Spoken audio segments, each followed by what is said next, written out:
10:30 ಸುದ್ದಿಗೆ ಸ್ವಾಗತ. ನಾನು ಶ್ರುತಿರಾಜ್. ಬನ್ನಿ, ರಾಜ್ಯದಲ್ಲಿ ಆಗಿರುವಂತಹ ಬೆಳವಣಿಗೆಗಳು, ಪ್ರಮುಖವಾಗಿ ಚಂದ್ರನ ಅಂಗಳದಲ್ಲಿ ರೋವರ್ ಯಾವ ರೀತಿಯಾಗಿ ಕೆಲಸ ಮಾಡ್ತಾ ಇದೆ ಅನ್ನೋದಕ್ಕೆ ಸಂಬಂಧಪಟ್ಟಂತಹ ವಿಚಾರಗಳನ್ನ ಕ್ವಿಕ್ ಆಗಿ ಒಂದೊಂದಾಗಿ ನೋಡ್ತಾ ಹೋಗೋಣ. ಚಂದ್ರನ ಅಂಗಳದಲ್ಲಿ ರೋವರ್ ಪ್ರಜ್ಞಾನ್ ಇಳಿದ ದೃಶ್ಯವನ್ನ ಇಸ್ರೋ ಟ್ವಿಟರ್ನಲ್ಲಿ ಹಂಚಿಕೊಂಡಿದೆ. ಪ್ರಜ್ಞಾನ್ ರೋವರ್ಗೆ ಚಕ್ರಗಳನ್ನು ಅಳವಡಿಸಲಾಗಿದ್ದು ರ್ಯಾಂಪ್ ಮೂಲಕ ನಿಧಾನವಾಗಿ ರೋವರ್ ಕೆಳಗಿಳಿದಿದೆ. ಮೊದಲಿಗೆ ರೋವರ್ನ ಸೋಲಾರ್ ಫಲಕಗಳು ತೆರೆದುಕೊಂಡಿದೆ. ರೋವರ್ ಕಾರ್ಯಚಟುವಟಿಕೆ ಕುರಿತು ಇಸ್ರೋ ಟ್ವೀಟ್ ಮಾಡಿ ಅಪ್ಡೇಟ್ ನೀಡಿದೆ. ಚಂದ್ರನ ಮೇಲೆ ಚಂದ್ರಯಾನ 3 ಪ್ರಜ್ಞಾನ್ ರೋವರ್ನ ರಥಯಾತ್ರೆ ಆರಂಭ ಆಗಿದೆ.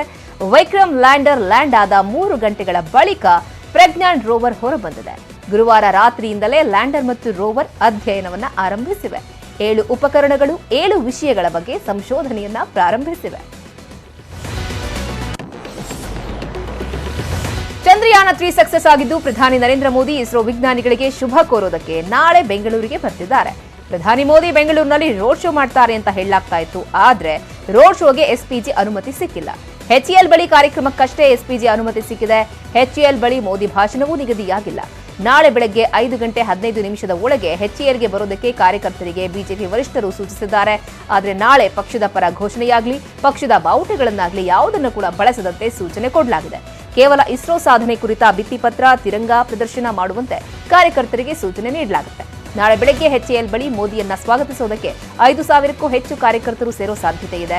HALನಿಂದ ಇಸ್ರೋವರೆಗೂ ಪೊಲೀಸ್ ಬಿಗಿ ಬಂದೋಬಸ್ತನ್ನು ಮಾಡಲಾಗಿದೆ. ಇನ್ನು ಶೋಭಾ ಕರಂದ್ಲಾಜೆ ಮಾತನಾಡಿದ್ದು, ನಾಳೆ ಪ್ರಧಾನಿ ಮೋದಿ ಬೆಂಗಳೂರಿಗೆ ಬರ್ತಾರೆ. ಬೆಳಗ್ಗೆ ಸ್ವಾಗತ ಕಾರ್ಯಕ್ರಮ ಇದೆ, ರೋಡ್ ಶೋ ಯೋಜನೆ ಆಗಿಲ್ಲ ಅಂತ ಹೇಳಿದ್ದಾರೆ. ಬೆಂಗಳೂರಿಗೆ ಬರೋರಿದ್ದಾರೆ. ಇಸ್ರೋದ ಎಲ್ಲ ವಿಜ್ಞಾನಿಗಳನ್ನು ಕೂಡ ಬಂದು ಸಭೆಯನ್ನು ನಡೆಸಿ, ಮುಂದೆ ನಮ್ಮ ಸೂರ್ಯಯಾನದ ಏನು ಪ್ರಾಜೆಕ್ಟ್ ಇದೆ ಇದರ ಬಗ್ಗೆ ಮಾತುಕತೆಯನ್ನು ನಡೆಸಿ ಅವರಿಗೆಲ್ಲರಿಗೂ ಕೂಡ ಅಭಿನಂದನೆಯನ್ನು ಸಲ್ಲಿಸೋರಿದ್ದಾರೆ. ಅವರು ವಿಧಾನಸಭೆ ಸೋಲಿನಿಂದ ಕಂಗೆಟ್ಟಿರುವಂತಹ ರಾಜ್ಯ ಬಿಜೆಪಿ ನಾಯಕರಿಗೆ ಬೂಸ್ಟರ್ ಡೋಸ್ ಕೊಡುವುದಕ್ಕೆ ನಾಳೆ ಬೆಂಗಳೂರಿಗೆ ಪ್ರಧಾನಿ ಮೋದಿ ಬರ್ತಿದ್ದಾರೆ. ಲೋಕಸಭಾ ಚುನಾವಣೆ ಈಗಿನಿಂದಲೇ ಬಿಜೆಪಿ ಭರ್ಜರಿ ತಯಾರಿ ನಡೆಸ್ತಾ ಇದೆ. ರಾಜ್ಯ ಬಿಜೆಪಿ ನಾಯಕರನ್ನ ಮೋದಿ ಮತ್ತಷ್ಟು ಹುರಿದುಂಬಿಸಲಿದ್ದಾರೆ. ವಿಧಾನಸಭೆಯೇ ಬೇರೆ, ಲೋಕಸಭೆ ಚುನಾವಣೆಯೇ ಬೇರೆ. ರಾಜ್ಯದಲ್ಲಿ 20 ಸೀಟ್ಗಳಿಗಿಂತ ಹೆಚ್ಚು ಗೆಲ್ಲುವ ಅವಕಾಶ ಇದೆ ಅನ್ನೋ ಸಂದೇಶವನ್ನ ಪ್ರಧಾನಿ ಮೋದಿಗೆ ಮನವರಿಕೆ ಮಾಡಿಕೊಡಲಿದ್ದಾರೆ.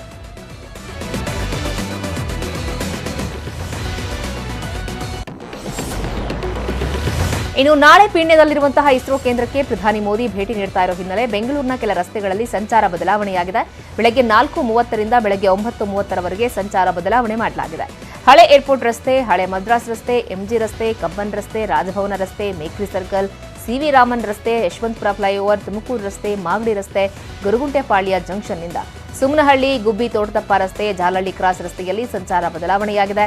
ನಾಳೆ ಬೆಳಗ್ಗೆ 4 ಗಂಟೆಯಿಂದ ಬೆಳಗ್ಗೆ 11 ಗಂಟೆಯವರೆಗೆ ಭಾರೀ ವಾಹನಗಳ ಸಂಚಾರಕ್ಕೂ ನಿರ್ಬಂಧ ಹೇರಲಾಗಿದೆ. ಇದಕ್ಕೆ ಸಾರ್ವಜನಿಕರು ಸಹಕರಿಸುವಂತೆ ಬೆಂಗಳೂರು ನಗರ ಪೊಲೀಸರು ಮನವಿ ಮಾಡಿದ್ದಾರೆ. ದಕ್ಷಿಣ ಆಫ್ರಿಕಾ ಪ್ರವಾಸ ಮುಗಿಸಿ ಪ್ರಧಾನಿ ಮೋದಿ ಗ್ರೀಸ್ ರಾಜಧಾನಿ ಅಥೆನ್ಸ್ಗೆ ಬಂದಿಳಿದಿದ್ದಾರೆ. 40 ವರ್ಷಗಳ ಬಳಿಕ ಗ್ರೀಸ್ಗೆ ಭಾರತದ ಪ್ರಧಾನಿ ಭೇಟಿ ನೀಡಿದ್ದಾರೆ. ಪ್ರಧಾನಿ ಮೋದಿಯವರನ್ನ ಗ್ರೀಕ್ ಪ್ರಧಾನಿ ಕಿರಿಯಾಕೋಸ್ ಮಿಟ್ಸೋಟಾಕಿಸ್ ಸ್ವಾಗತಿಸಿದರು. ಇನ್ನು ಗ್ರೀಸ್ನಲ್ಲಿರುವ ಅನಿವಾಸಿ ಭಾರತೀಯರು ಪ್ರಧಾನಿ ಮೋದಿಯವರನ್ನ ತುಂಬಾ ಹರ್ಷದಿಂದ ಹಾಗೆ ಪ್ರೀತಿಯಿಂದ ಬರಮಾಡಿಕೊಂಡರು.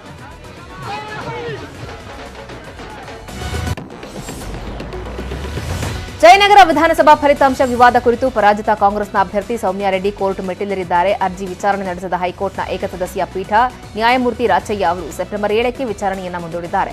ಈ ಕುರಿತು ಮಾತನಾಡಿರುವ ಸಚಿವ ರಾಮಲಿಂಗಾರೆಡ್ಡಿ, ಚುನಾವಣಾ ಆಯೋಗದ ಆದೇಶದ ಅನ್ವಯ ಮತ ಎಣಿಕೆ ಆಗಿಲ್ಲ, ಮರು ಮತ ಎಣಿಕೆ ನಿಯಮ ಬಾಹಿರವಾಗಿ ಆಗಿದೆ. 837 ಅಂಚೆ ಮತ ಮರು ಎಣಿಕೆ ಆಗಬೇಕು, ವಿಡಿಯೋ ಫುಟೇಜ್ ಪರಿಶೀಲಿಸಬೇಕು ಅಂತ ಅರ್ಜಿ ಹಾಕಲಾಗಿದೆ. 2023ರ ಚುನಾವಣಾ ಅಧಿಸೂಚನೆಯಂತೆ ಮತ ಎಣಿಕೆ ಆದ್ರೆ ಗೆಲುವು ನಮ್ಮದಾಗುತ್ತೆ. ಲೋಕಸಭಾ ಚುನಾವಣೆಗೆ ಸೌಮ್ಯಾ ರೆಡ್ಡಿ ಸ್ಪರ್ಧಿಸುವುದಿಲ್ಲ ಎಂದಿದ್ದಾರೆ.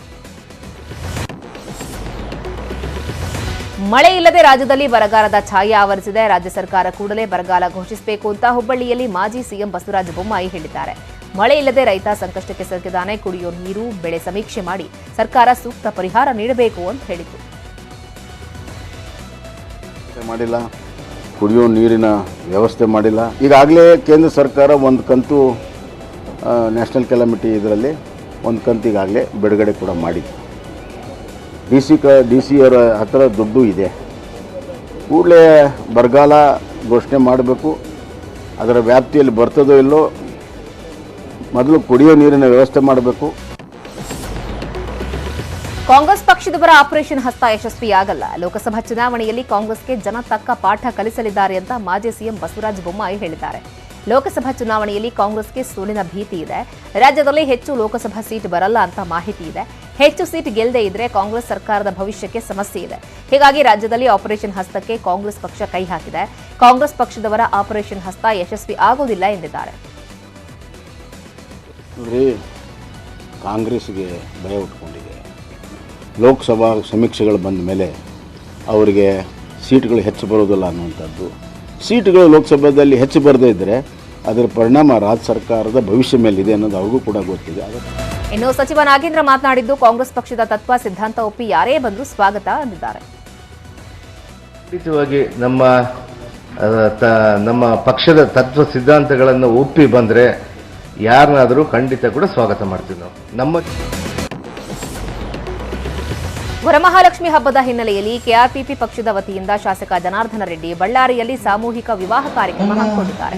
ಅಕ್ರಮ ಗಣಿಗಾರಿಕೆ ಆರೋಪದ ಹಿನ್ನೆಲೆ ಸುಪ್ರೀಂ ಕೋರ್ಟ್ನ ಆದೇಶದಂತೆ ಬಳ್ಳಾರಿಗೆ ಬರುವುದಕ್ಕೆ ರೆಡ್ಡಿಗೆ ನಿಷೇಧ ಇರುವುದರಿಂದ ವರ್ಚುವಲ್ ಮೂಲಕ ಮಾತನಾಡಿದ್ರು. 36 ಜೋಡಿ ದಂಪತಿಗಳಿಗೆ ಶುಭ ಹಾರೈಸಿದ್ರು. ವರಮಹಾಲಕ್ಷ್ಮಿ ಪೂಜೆ ಮತ್ತು ಸುಷ್ಮಾ ಸ್ವರಾಜ್ ಜೊತೆಗಿನ ನಂಟಿನ ಬಗ್ಗೆ ಸುದೀರ್ಘವಾಗಿ ಮಾತನಾಡಿದ್ರು. ಪರೋಕ್ಷವಾಗಿ ಶ್ರೀರಾಮುಲು ಸೋಮಶೇಖರ್ ರೆಡ್ಡಿ ವಿರುದ್ಧ ವಾಗ್ದಾಳಿ ನಡೆಸಿದ್ರು. ಕಾರ್ಯಕರ್ತರಿಗೆ ಬೆದರಿಕೆ ಹಾಕಿದ್ರೆ ವಿಧಾನಸೌಧದ ಒಳಗೆ ಹೊರಗೆ ಹೋರಾಟ ಮಾಡ್ತೇನೆ ಅಂತ ಎಚ್ಚರಿಕೆ ನೀಡಿದರು.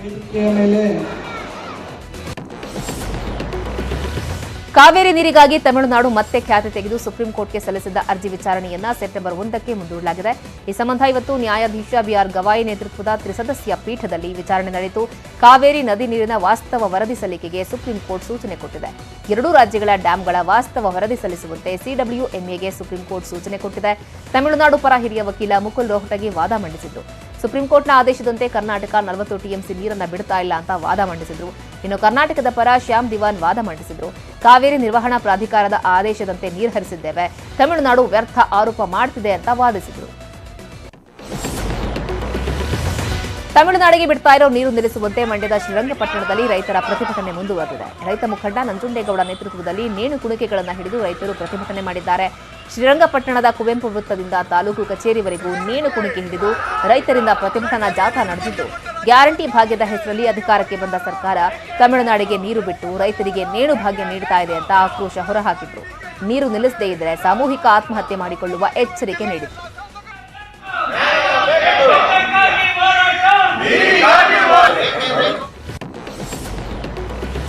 ಸಾವಿರಾರು ಎಕರೆ ಭೂಮಿಯನ್ನ ಅಕ್ರಮವಾಗಿ ಮಂಜೂರು ಮಾಡಿದ್ದ ಚಿಕ್ಕಮಗಳೂರು ಜಿಲ್ಲೆಯ ಕಡೂರು ತಾಲೂಕಿನ ಹಿಂದಿನ ತಹಶೀಲ್ದಾರ್ ಉಮೇಶ್ರನ್ನ ಬೆಂಗಳೂರಿನಲ್ಲಿ ಬಂಧಿಸಲಾಗಿದೆ.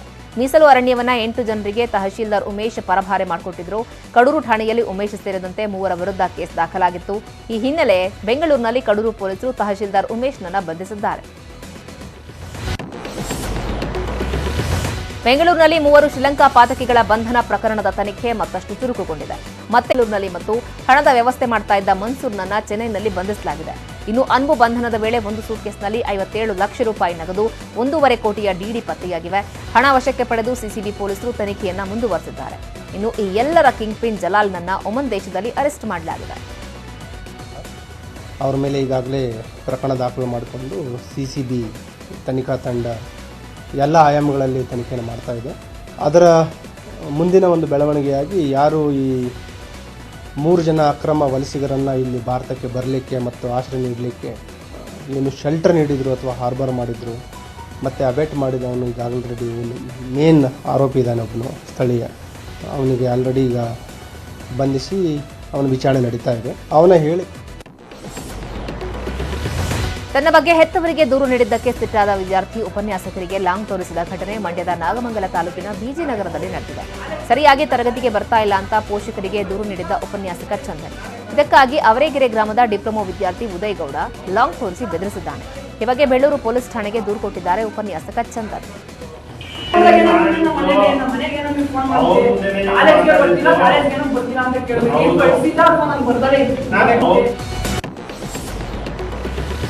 ರಾಯಚೂರಿನ ಲಿಂಗಸಗೂರು ತಾಲೂಕಿನ ಈಚನಾಳ ಗ್ರಾಮದಲ್ಲಿ ಹಾಸ್ಟೆಲ್ ವಾರ್ಡನ್ ಮೇಲೆ ಹಲ್ಲೆ ಮಾಡಲಾಗಿದೆ. ಹಲ್ಲೆ ಮಾಡಿರುವ ದೃಶ್ಯ ಸಿಸಿಟಿವಿಯಲ್ಲಿ ಸೆರೆಯಾಗಿದೆ. ಲೇಡೀಸ್ ಹಾಸ್ಟೆಲ್ನಲ್ಲಿ ಅನಧಿಕೃತವಾಗಿ ಪ್ರವೇಶ ಮಾಡಿ ವಿಡಿಯೋ ಚಿತ್ರೀಕರಣವನ್ನು ಮಾಡ್ತಾ ಇದ್ದ ಆರೋಪಿ ಮಲ್ಲಾರೆಡ್ಡಿ ದೊಡ್ಡಮನಿ. ಈ ವೇಳೆ ಪ್ರಶ್ನೆ ಮಾಡಿದ ಕಿರಿಯ ಹಾಸ್ಟೆಲ್ ವಾರ್ಡನ್ ಶರಣಪ್ಪ ಸಾಹುಕಾರ್ ಅವರ ಮೇಲೆ ಹಲ್ಲೆ ಮಾಡಲಾಗಿದೆ. ಈ ಕುರಿತು ಲಿಂಗಸಗೂರು ಪೊಲೀಸ್ ಠಾಣೆಗೆ ವಾರ್ಡನ್ ದೂರು ಕೊಟ್ಟಿದ್ದಾರೆ.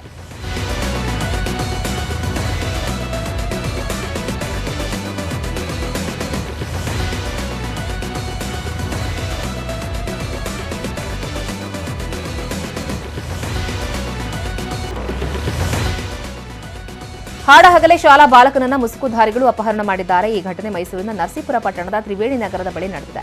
ವ್ಯಾನ್ನಲ್ಲಿ ಬಂದು 13 ವರ್ಷದ ಅಭಿಷೇಕ್ನನ್ನ ಮುಸುಕುಧಾರಿಗಳು ಕಿಡ್ನಾಪ್ ಮಾಡಿದ್ರು. ಸಮಯ ಪ್ರಜ್ಞೆಯಿಂದ 7ನೇ ತರಗತಿ ಓದ್ತಾ ಇರೋ ವಿದ್ಯಾರ್ಥಿ ಅಭಿಷೇಕ್ ತಪ್ಪಿಸಿಕೊಂಡು ಬಂದಿದ್ದಾನೆ. ಮೂತ್ರ ವಿಸರ್ಜನೆ ಮಾಡಬೇಕು, ವ್ಯಾನ್ ನಿಲ್ಲಿಸಿ ಅಂತ ವಿದ್ಯಾರ್ಥಿ ಕೂಗಾಡಿದ್ದಾನೆ. ವ್ಯಾನ್ ನಿಲ್ಲಿಸಿದ ಕೂಡಲೇ ವಿದ್ಯಾರ್ಥಿ ತಪ್ಪಿಸಿಕೊಂಡು ಓಡಿ ಬಂದಿದ್ದಾನೆ. ಕಿಡ್ನಾಪ್ ಬಗ್ಗೆ ಪೋಷಕರು ದೂರು ಕೊಟ್ಟಿದ್ದಾರೆ. ಮಕ್ಕಳನ್ನ ಇವತ್ತು ನಾನು ನನ್ನ ಮಗನ ಕಾನ್ವೆಂಟ್ ಬಿಡೋಕ್ಕೆ ಇವತ್ತು ಓದಿದ್ದು. ಇವತ್ತು ಏನಪ್ಪ ಅಂತಂದರೆ ಇದು ಮಕ್ಕಳಿಗೆ ನಮಗೆ ಬಹಳ ಭಯ ಆಗ್ತದೆ ತೋರ್ಸೋಕ್ಕೆ ಯಾವ ರೀತಿ ಮಾಡಬೇಕು ಅಂತ. ಏನು ಫಸ್ಟು ಮೊದಲು ಕಾನ್ವೆಂಟ್ಗಳಲ್ಲಿ ಮತ್ತು ಮೇನ್ ರೋಡ್ಗಳಲ್ಲಿ CC ಕ್ಯಾಮ್ರಾನ ಅಳವಡಿಸಬೇಕು. ಮತ್ತು ಏನು ಈ ಥರ ಏನು ಮಕ್ಕಳ ಕಿಡ್ನಾಪ್ ಮಾಡೋಂಥವ್ರು ಯಾರಿದ್ದಾರೆ ಪೊಲೀಸ್ ಇಲಾಖೆ ಸ್ವಲ್ಪ ಹೆಚ್ಚಿನ ಗಮನ ಹರಿಸಿ. ಕ್ರೀಡಾಕೂಟಕ್ಕೆ ಗೂಡ್ಸ್ ವಾಹನದಲ್ಲಿ ಶಾಲಾ ಕುರಿ ಹಿಂಡಿನಂತೆ ಮಕ್ಕಳನ್ನ ಶಿಕ್ಷಕರು ಕರೆತಂದಿದ್ದಾರೆ. ಕೊಪ್ಪಳದಲ್ಲಿ ವಲಯ ಮಟ್ಟದ ಕ್ರೀಡಾಕೂಟಗಳನ್ನು ಆಯೋಜನೆ ಮಾಡಲಾಗಿತ್ತು. ಚಿಕ್ಕ ಚಿಕ್ಕ ಮಕ್ಕಳನ್ನ ಗೂಡ್ಸ್ ವಾಹನದಲ್ಲಿ ಶಿಕ್ಷಕರು ಕರೆದುಕೊಂಡು ಹೋಗಿದ್ದಾರೆ. ಶಿಕ್ಷಕರ ನಡೆಗೆ ಪೋಷಕರು, ಸಾರ್ವಜನಿಕರು ಆಕ್ರೋಶ ವ್ಯಕ್ತಪಡಿಸಿದ್ದಾರೆ. ಸಮಾಜ ಕಲ್ಯಾಣ ಇಲಾಖೆಯ ಹಾಸ್ಟೆಲ್ ಅವ್ಯವಸ್ಥೆಯ ಆಗರವಾಗಿದೆ. ಹಾಸ್ಟೆಲ್ ವಿದ್ಯಾರ್ಥಿಗಳ ಜೀವಕ್ಕೆ ಬೆಲೆಯೇ ಇಲ್ಲದಂತಾಗಿದೆ. ಯಾಕಂದ್ರೆ ಧಾನ್ಯದಲ್ಲಿ ವಿಷಕಾರಿ ಹುಳ ಇದ್ರೂ ಕೂಡ ಅಧಿಕಾರಿಗಳು ಇದೇ ಆಹಾರವನ್ನ ಪೂರೈಕೆ ಮಾಡ್ತಿದ್ದಾರೆ. ಬೆಂಗಳೂರಿನ HSR ಬಡಾವಣೆಯಲ್ಲಿರುವ SC/ST ಹಾಸ್ಟೆಲ್ನಲ್ಲಿ 300ಕ್ಕೂ ಹೆಚ್ಚು ವಿದ್ಯಾರ್ಥಿಗಳಿದ್ದಾರೆ. ಅಕ್ಕಿ ಮೂಟೆಯಲ್ಲಿ ಹುಳ, ಕಿಚನ್ ಸ್ಟೋರ್ ರೂಮ್ನಲ್ಲಿ ಇಲಿ, ಹೆಗ್ಗಣಗಳೇ ಓಡಾಡ್ತಾ ಇವೆ. ಹಾಸ್ಟೆಲ್ ವಾರ್ಡನ್ ಬೇಜವಾಬ್ದಾರಿತನಕ್ಕೆ ವಿದ್ಯಾರ್ಥಿಗಳು ಕಿಡಿಕಾರ್ತಿದ್ದಾರೆ.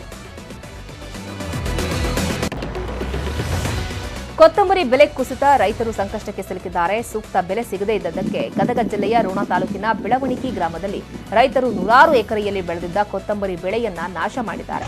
1 ಕಟ್ಟು ಕೊತ್ತಂಬರಿಗೆ ಕೇವಲ ₹1 ಮಾತ್ರ. ಕಳೆದ ವರ್ಷ 1 ಕಟ್ಟು ಸೊಪ್ಪಿಗೆ 140ರಿಂದ 180 ರೂಪಾಯಿ ಮಾರಾಟ ಆಗಿತ್ತು. ಆದರೆ ಈ ವರ್ಷ ಕೊತ್ತಂಬರಿ ಬೆಲೆ ಕುಸಿದಿದೆ. ಹೀಗಾಗಿ ರೈತರು ಕೊತ್ತಂಬರಿ ಬೆಳೆಯನ್ನೇ ನಾಶ ಮಾಡಿದ್ದಾರೆ. ಮೈಸೂರಿನ KR ನಗರ ತಾಲೂಕಿನ ದೊಡ್ಡ ವಡ್ಡರಗುಡಿಯಲ್ಲಿ ಚಿರತೆ ಸೆರೆಯಾಗಿದೆ. ಕೆಲ ದಿನಗಳ ಹಿಂದೆ ಮರಿಗಳನ್ನು ಬಿಟ್ಟು ಹೋಗಿದ್ದ ಚಿರತೆಗಾಗಿ ಕಪ್ಪಿನ ಗದ್ದೆಯಲ್ಲಿ ಬೋನಿಟ್ಟಿತ್ತು. ಚಿರತೆ ಮರಿಗಳನ್ನು ಹುಡುಕಿಕೊಂಡು ಬಂದು ಚಿರತೆ ಬೋನಿಗೆ ಬಿಟ್ಟಿದೆ. ರಾಮನಗರದ ಮಾಗಡಿ ಪಟ್ಟಣದ ಸಮೀಪದಲ್ಲೇ ಕಾಡಾನೆಯೊಂದು ಪ್ರತ್ಯಕ್ಷವಾಗಿದೆ. ತಿರುಮಲೆ ಬಡಾವಣೆಯಲ್ಲಿ ಮಧ್ಯರಾತ್ರಿ ಕಾಡಾನೆಯನ್ನ ಕಂಡು ಆತಂಕಗೊಂಡಿದ್ದಾರೆ ಜನರು. ಸ್ಥಳಕ್ಕೆ ಅರಣ್ಯಾಧಿಕಾರಿಗಳು ಭೇಟಿ ನೀಡಿ ಪರಿಶೀಲನೆ ಮಾಡಿದ್ದಾರೆ. ಆನೆಯನ್ನ ಕಾಡಿಗೆ ಅಟ್ಟೋದಕ್ಕೆ ಸರ್ಕಸ್ ಮಾಡುತ್ತಿದ್ದಾರೆ. ಇನ್ನು ರಾಮನಗರ ಜಿಲ್ಲೆಯ ಚನ್ನಪಟ್ಟಣದ ಮತ್ತಿಕೆರೆ ಗ್ರಾಮದಲ್ಲಿ ಖದೀಮರು 2 ಸೀಮೆ ಹಸುಗಳ ಕಳ್ಳತನ ಮಾಡಿದ್ದಾರೆ. ಕಳ್ಳರ ಕೃತ್ಯ ಸಿಸಿಟಿವಿ ಕ್ಯಾಮೆರಾದಲ್ಲಿ ಸೆರೆಯಾಗಿದೆ.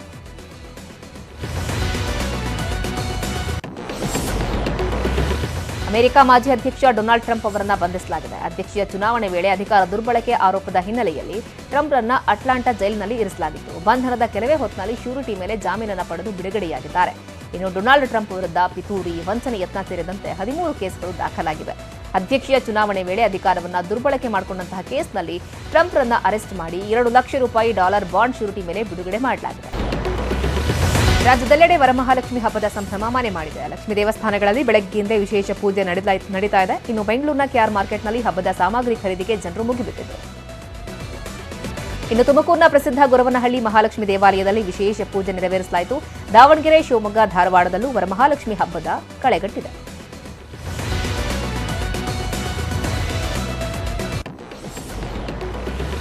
ಬೆಂಗಳೂರಿನ ಬನಶಂಕರಿ ದೇವಸ್ಥಾನದಲ್ಲಿ ವರಲಕ್ಷ್ಮಿ ಹಬ್ಬದ ನಿಮಿತ್ತ ವಿಶೇಷ ಪೂಜೆ ನಡೀತಾ ಇದೆ. ಬೆಳ್ಳಿ ರಥದ ಪೂಜೆ ನಡೆದಿದೆ. ರಾಜ್ಯ ಸರ್ಕಾರ ಎಲ್ಲ ಮುಜರಾಯಿ ದೇವಸ್ಥಾನಗಳಿಗೆ ಬಂದ ಮಹಿಳೆಯರಿಗೆ ಅರಿಶಿನ ಕುಂಕುಮ ಹಾಗೆ ಬ್ಲೌಸ್ ಪೀಸ್ ಅನ್ನು ವಿತರಿಸ್ತಾ ಇದೆ. ಬನಶಂಕರಿ ದೇವಸ್ಥಾನದಲ್ಲೂ ಕೂಡ ಅರಿಶಿನ ಕುಂಕುಮ ಹಾಗೆ ಬ್ಲೌಸ್ ಪೀಸ್ ಅನ್ನು ನೀಡಲಾಯಿತು. ಇನ್ನು ಧಾರ್ಮಿಕ ದತ್ತಿ ಇಲಾಖೆಯ ಆದೇಶದಂತೆ ದೊಡ್ಡಬಳ್ಳಾಪುರ ಪ್ರಸಿದ್ಧ ಘಾಟಿ ಸುಬ್ರಹ್ಮಣ್ಯ ದೇವಾಲಯದಲ್ಲಿ ಮಹಿಳೆಯರಿಗೆ ಬಾಗಿನ ವಿತರಣೆ ಮಾಡಲಾಗ್ತಾ ಇದೆ. ಮಹಿಳೆಯರಿಗೆ ಬಳೆ, ಅರಿಶಿನ ಕುಂಕುಮವನ್ನು ನೀಡಲಾಗ್ತಾ ಇದೆ. ಹುಬ್ಬಳ್ಳಿಯ ನೆಹರು ಮೈದಾನದಲ್ಲಿ ಇಂದಿನಿಂದ 3 ದಿನಗಳ ಕಾಲ ನ್ಯೂಸ್ 18 ಕರುನಾಡ ಹಬ್ಬ ನಡೆಯುತ್ತೆ. ಈಗಾಗಲೇ ನೆಹರು ಮೈದಾನದಲ್ಲಿ ನ್ಯೂಸ್ 18 ಕರುನಾಡ ಹಬ್ಬಕ್ಕೆ ಸಕಲ ರೀತಿಯ ಸಿದ್ಧತೆಗಳಾಗಿದೆ. ಇವತ್ತು ಸಂಜೆ 7 ಗಂಟೆಗೆ ಕರುನಾಡ ಹಬ್ಬ ಅದ್ದೂರಿಯಾಗಿ ಚಾಲನೆ ಸಿಗುತ್ತೆ. ಉದ್ಘಾಟನಾ ಸಮಾರಂಭದಲ್ಲಿ 3000 ಮಠದ ಪೀಠಾಧಿಪತಿ ಶ್ರೀ ಗುರುಸಿದ್ಧ ರಾಜಯೋಗೀಂದ್ರ ಸ್ವಾಮೀಜಿ, ಮೇಯರ್ ವೀಣಾ ಭರದ್ವಾಡ, ಪಾಲಿಕೆ ಆಯುಕ್ತ ಈಶ್ವರ್ ಉಳ್ಳಾಗಡ್ಡಿ ಸೇರಿದಂತೆ ಹಲವು ಗಣ್ಯರು ಭಾಗಿಯಾಗಲಿದ್ದಾರೆ. ನ್ಯೂಸ್ 18 ಕರುನಾಡ ಹಬ್ಬದಲ್ಲಿ ಸಾಂಸ್ಕೃತಿಕ, ಮನೋರಂಜನೆ, ಭರತನಾಟ್ಯ ಸೇರಿದಂತೆ ವೈವಿಧ್ಯಮಯ ಕಲಾ ಪ್ರದರ್ಶನ ಇರುತ್ತೆ. ಕರುನಾಡ ಸಾಂಸ್ಕೃತಿಕ ವೈಭವ ಕಣ್ತುಂಬಿಕೊಳ್ಳುವುದಕ್ಕೆ ನೀವು ಮಿಸ್ ಮಾಡದೆ ಭೇಟಿ ನೀಡಿ. ಸಾರ್ವಜನಿಕರಿಗೆ ಉಚಿತ ಪ್ರವೇಶ ಇದೆ. ಒಂದು ಬ್ರೇಕಿಂಗ್ ನ್ಯೂಸ್ ಇದೆ, ಬನ್ನಿ ನೋಡ್ತಾ ಹೋಗೋಣ. ನಾಳೆ ಇಸ್ರೋ ಕಚೇರಿಗೆ ಪ್ರಧಾನಿ ಮೋದಿ ಅವರು ಭೇಟಿ ಕೊಡ್ತಾ ಇರೋ ಹಿನ್ನೆಲೆಯಲ್ಲಿ ಬೆಂಗಳೂರಿನಲ್ಲಿ ಮುಖ್ಯಮಂತ್ರಿ ಸಿದ್ದರಾಮಯ್ಯ ಪ್ರತಿಕ್ರಿಯೆ ಕೊಟ್ಟಿದ್ದಾರೆ. ನಾಳೆ ಇಸ್ರೋ ಕಚೇರಿಗೆ ಪ್ರಧಾನಿ ಬರ್ತಾರೆ. ಆ ಹಿನ್ನೆಲೆಯಲ್ಲಿ ಈ ವಿಚಾರಕ್ಕೆ ಸಂಬಂಧಪಟ್ಟ ಹಾಗೆ ಸಿದ್ದರಾಮಯ್ಯನವರು ರಿಯಾಕ್ಟ್ ಮಾಡಿದ್ದಾರೆ. ರೋಡ್ ಶೋ ಆದ್ರೂ ಮಾಡ್ಕೊಳ್ಳಿ, ಪಬ್ಲಿಕ್ ಮೀಟಿಂಗ್ ಆದ್ರೂ ಮಾಡ್ಕೊಳ್ಳಿ, ನನ್ನ ವಿರೋಧ ಇಲ್ಲ ಅಂತ ಹೇಳಿ ಸಿಎಂ ಸಿದ್ದರಾಮಯ್ಯನವರು ಹೇಳಿಕೆ ಕೊಟ್ಟಿದ್ದಾರೆ.